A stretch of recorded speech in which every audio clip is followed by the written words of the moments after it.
can trust our God completely.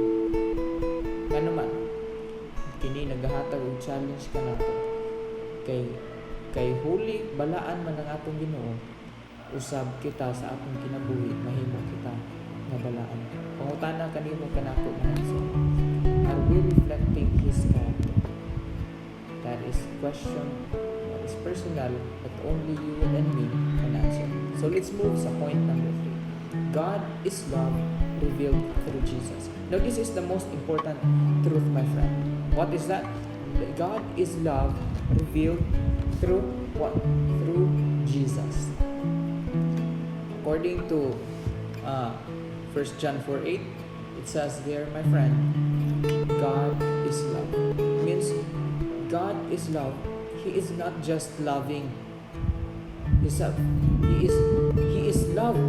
Sa iyang pagka siya, gugma na gid siya.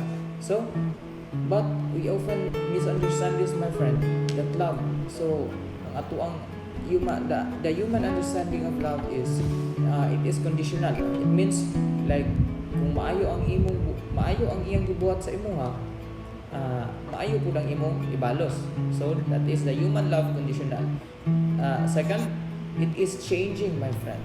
So mausbanon ang gugma sa tao. Usahay pagyud ikatulo, sometimes it is what? It is selfish. So ang gugma sa ang Ginoo matud sa 1 John 4:8, God is love. Siya mismo gugma siya Ginoo. Pero ang human love conditional, changing, and sometimes selfish. So, my friend, but God's love is different. Lahi ang gugma sa Ginoo. Sa Cebuano pa ato kung sa Binisaya pa, ang gugma sa Ginoo tinuod putli ug dili mausap. So my greatest proof, it is Jesus Christ, our greatest proof, my friend, that God is love. Ano naman, John 3:16, it says, for God so loved the world that He gave His only begotten Son, that whosoever believes in Him shall not perish but have everlasting life. Kung nahigugma pag-ayo ang Ginoo sa kalibutan, iyang gihatag ang iyang bugtong anak aron kita makabaton og kinabuhi nga nagtapusan. Atod pa sa Romans 5:8, mga kaigsunan, while we are still sinners, Christ died for us. Diya nga makasasala pa ta. Wala ta gipakamatian sa Ginoo tungod kay putli ta, no? Gipakamatian ta sa Ginoo tungod kay iyang gitubos ang atong mga sala. Nagpakamatay siya tungod kanato. Okay? Isang pag magkasasala pagyud kay ta, gigugma gid ka sa Ginoo. Ingon dias balang kasulatan nga samar gyud ta kat hugaw sa trapo di atubangan sa Ginoo. Ano man tungod sa atong pagka-talatan. But here's the key, my friend. If you want to know God, unsa man atong lantawon si Ginoong Hesus. Ano man unsay gipakita ni Ginoong Hesus? Pakita siya gugma, pakita siya kaluoy, pakita siya batasan sa banal sa amahan. So mag-ampo ta mga kaigsunan. Giingon diri ang gipakita ni Ginoong Hesus adunay gugma, kaluoy ug ang batasan sa amahan. Matthew 1:3 ng mga kaigsunan. Gitawag siya nga Emmanuel, ug meaning sa Emmanuel, nagituban siya kana. God is with us. Okay? Uban siya kanato. Matthew 28:20, giingon diri mga kaigsunan, I am with you always. So, God is not distant. Duol siya kanato. God is personal. So, mga kaigsunan, sa pag-summarize nato ani to conclusion, kung gusto nato sa atong lesson to truly know God, we must have the right picture of Him. Aron nga masabtan nato ang Dios gayon, kinahanglan aduna tay sakto nga pagsabot kaniya.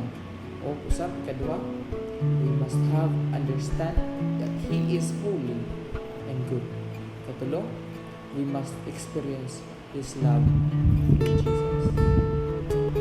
My friend, here's the final message. Ang pag-ila sa Ginoo dili lang na sa utok, kundi sa kasing-kasing niya. Dili lang na siya kaalam, kundi relasyon na siya niya sa Ginoo. So karon, encourage kamo kitang tanan mga kaigsunan nga muhatag gyud dugang panahon diya sa Ginoo, pagbasa sa iyang pulong ug pag-ampo sa matag adlaw. Ano man makabaton kita o kinabuhi nila ito. Pagmuol niya kaniya makahimo sa pag-iko na relasyon nato niya sa atong mga bukas. Remember my friend, kung mas mailhanin mo ang Ginoo, mas mahigugma ka kaniya. Mag-ampo ka. Amahan mo bala ang nasaan sa mga lawa. Samtang kami, salamat kay Ginoo sa mga mensahe sa pulong among nalunggan na nagpahinumdum ka namo na to truly know you, we must have the right picture of you. We must know and understand that you are holy and good. And dear Father, we must experience a life through Jesus. Thank you for your love. Thank you for your grace. May you keep us safe from any possible harms and dangers. Bless our loved ones. Bless everyone. In Jesus' name we pray. Amen. God bless my friend. See you next time for our lesson discussion every week. God bless.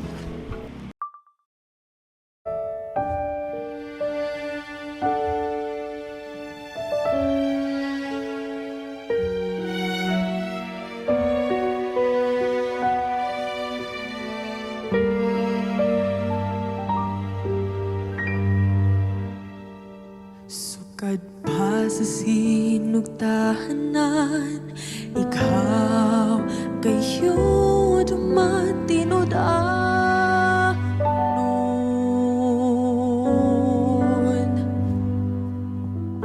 Sa panahon nga kami mo sambit sa ngalan mo, dunggon mo mga paghangyo ko, sumala sa mga saad mo. Sukat pa sa sinugtahanan, ikaw gayud matinudan nun.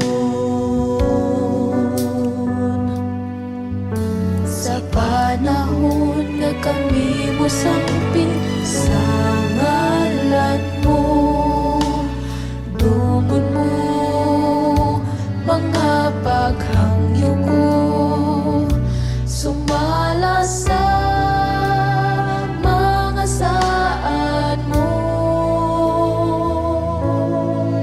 Matinud-anon ka sa mga pulong mo, mga saad mo kanako gikutan ko. Wala ka na usab, sukad pa kaniya to ang paglaom ko, ikaw lamang Jesus.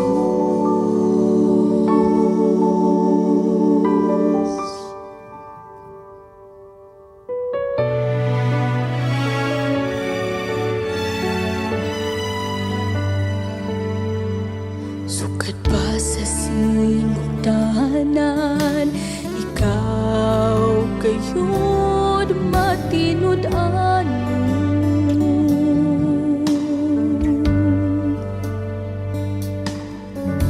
Sa panahon nga kami mo sangpit sa ngalan mo, dunggon mo mga paghangyo ko, sumala sa mga saad mo.